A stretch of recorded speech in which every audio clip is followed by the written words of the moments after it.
Is journey. We're asking ourselves, what does it mean to be a people of journey? And I give this poem entitled Detour from poet Ruth Feldman. I took a long time getting here, much of it wasted on wrong turns, back roads riddled with ruts.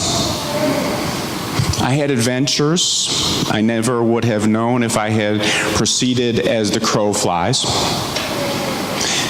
Superhighways are so sure of where they're going, they arrive too soon.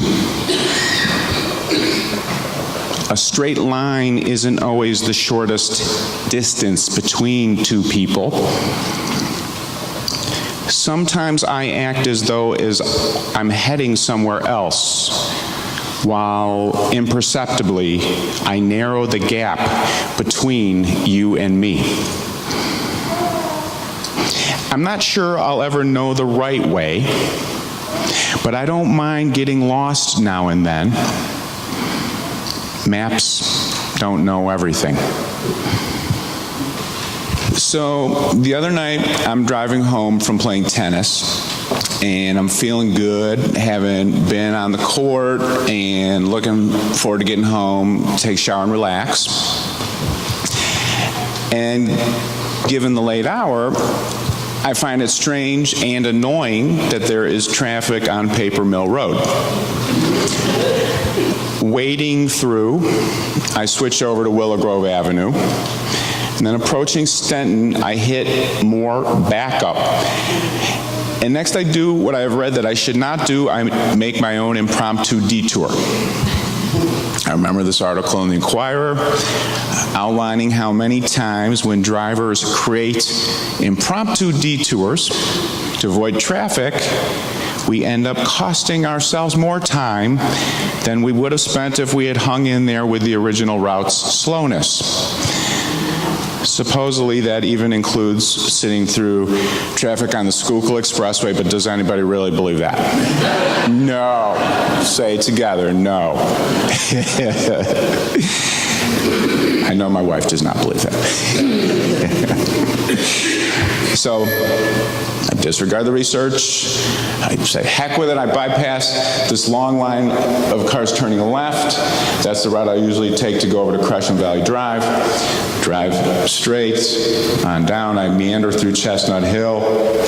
After 5 blocks, I am slowly making my way on some narrow street with speed bumps, and I say, there's no way I saved any time on this detour. Spiritual question of the month is, what does it mean to be a people at journey? We Unitarian Universalists are amongst those who cherish sharing about our life journeys. We welcome people into beloved community, not by asking them to commit to a religious creed, but by inviting them to share about the experience, strength, and hope of their journeys. We bind ourselves to one another not by claiming that we all have the same journey, but by offering each other space to discover our unique journeys. So today we're reflecting on detours, roundabout routes taken to avoid something or to visit something along the way. Through the experience of our own lives, we know that sometimes life absolutely imposes a detour. Our hearts are with the people of Alabama and Louisiana, devastated by tornadoes. Hundreds of homes were crushed. At least 20 people died, many injured.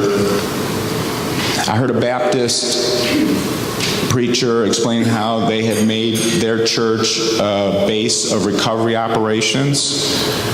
It's a place where they are handing out material supplies. They are continuing to look for deceased folks in the community. They're just continuing to search for personal items that may be tact enough to return to the owner. One man's items from his wallet were found blown down the road to the next town. They returned them to him. The tornado imposed the need for people to take a new route in their lives.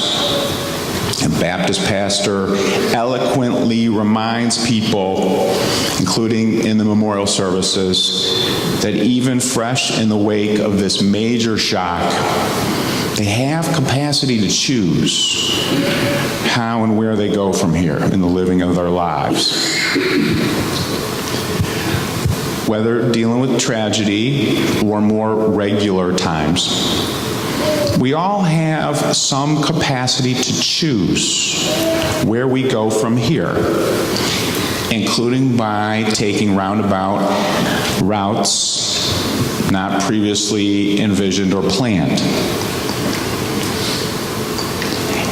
Anthropologist Mary Catherine Bateson wrote a book, which a number of you have read, I know, Composing a Life, Life as a Work in Progress. Bateson encourages people to grow into more fully developed emotional stages. She says in those stages we have a willingness to question and purposefully alter our own conditions and habits. A willingness to question and purposefully alter our own conditions and habits. If a particular arrangement is not necessary, it might be possible to choose to change it. I always feel blessed that I grew up in a Unitarian Universalist community where our parents intentionally questioned many of their conditions and habits.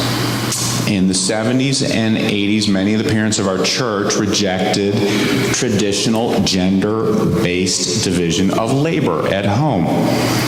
So, for example, this is in the 70s, a number of the fathers did the grocery shopping or vacuumed or made kids' lunches for school. And many of the mothers cut the grass or washed the car or managed the checkbook. And as we became teenagers in the church, we started to notice and appreciate, wow, look at our parents go, man. They are taking detours from the journeys they were shown by their parents about what men and women are supposed to do at home. And I believe that the detours they took to a wider road helped all of us in those days, the adults and the children of the church, to recognize possibilities for living fuller, richer lives. My dad ironed his shirts. He liked a fresh shirt, and he just did it, never talked about it. And when I got old, I said, wow, man, that's something. There's something there. Composing a life involves integrating one's own commitments into the mix as circumstances and context change. One of the many stories I admire deeply about my wife involves how she responded to the ending of her first marriage. And to the ending of her first marriage. Kristen has given me permission to tell this story today. Kristen was in her early 30s, and her marriage, as it fell apart. As one road unexpectedly shut down, Kristen took time to discern what she truly wanted to do, and then improvised by joining the Peace Corps. In the wake of divorce, she joined the Peace Corps. The decision led to 3 years working and living in the Dominican Republic. Kristen says joining the Peace Corps and living in the Dominican Republic helped renew her faith that she would keep moving along and have a full and whole life. That is an impressive detour to me that the woman I love with all my heart took. It also was the place that she perfected her beautiful merengue and salsa moves.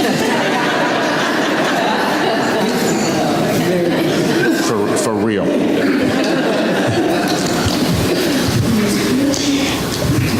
here are some ideas to keep in mind when you are taking a detour. When you're deciding if you will take a detour, you can listen to your soul and follow the truth found there within about what path is calling you. You can also use what we might call crowdsourced navigation systems. Okay, so Waze is a cool app that I dig. It helps, I don't totally understand it, but apparently it's getting data from all its users.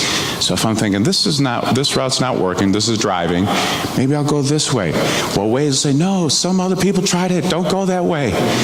Some other people tried this way, which you might not have thought of, take this way. Okay, I wouldn't have known that. Crowdsourced. Well, in more of the living of our lives, ways could be a beloved community, could be USG helping you. This is where we share our stories, listen to each other. Hey, you tried that way? I wouldn't have thought of that. I'm going to try that. I need a detour. I'm going to try your detour. You share with me that didn't work? Okay, thank you. I will use that as a cautionary tale, respectfully and humbly. And then, no matter what, you decide and take the path that best suits you, not the path that should best suit you.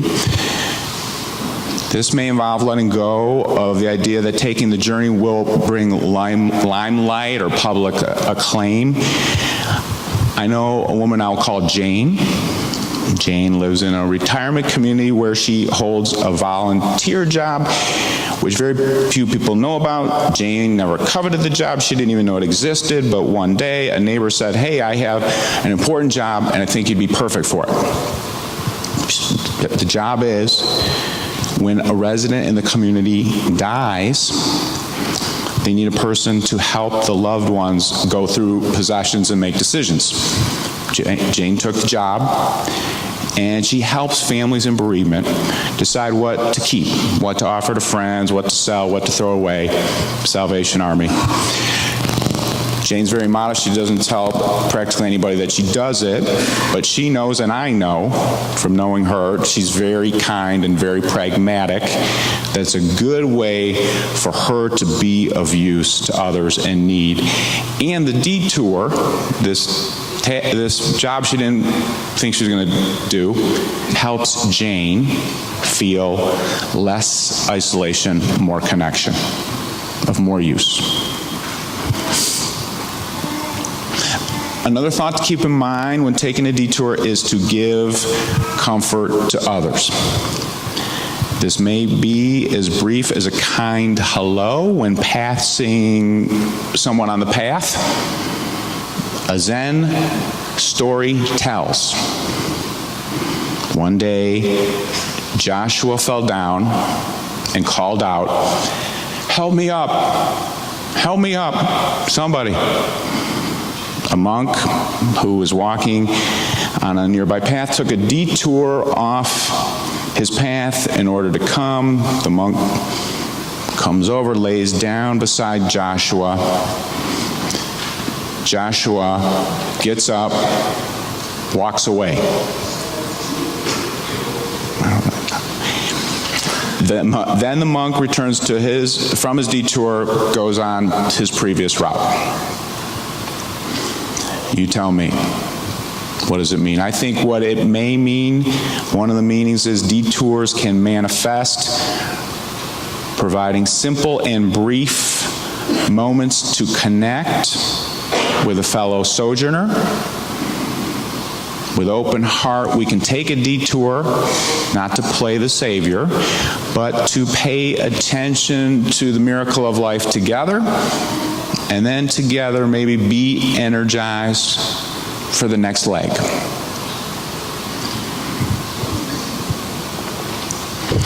The detour you take may or may not save you time.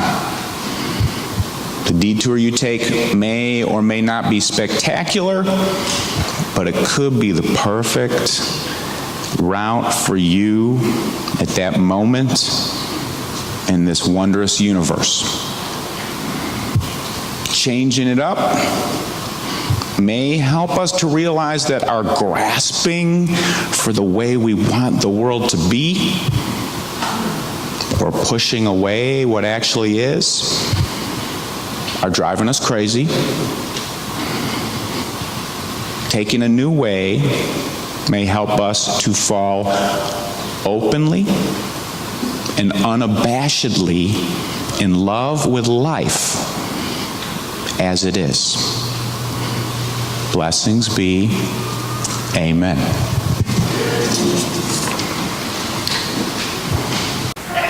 In the Sermon on the Mount, Jesus said, if someone compels you to go 1 mile, go with them for 2 miles. Bonded together in beloved communities, may we travel many miles with energy of love, courage, and hope.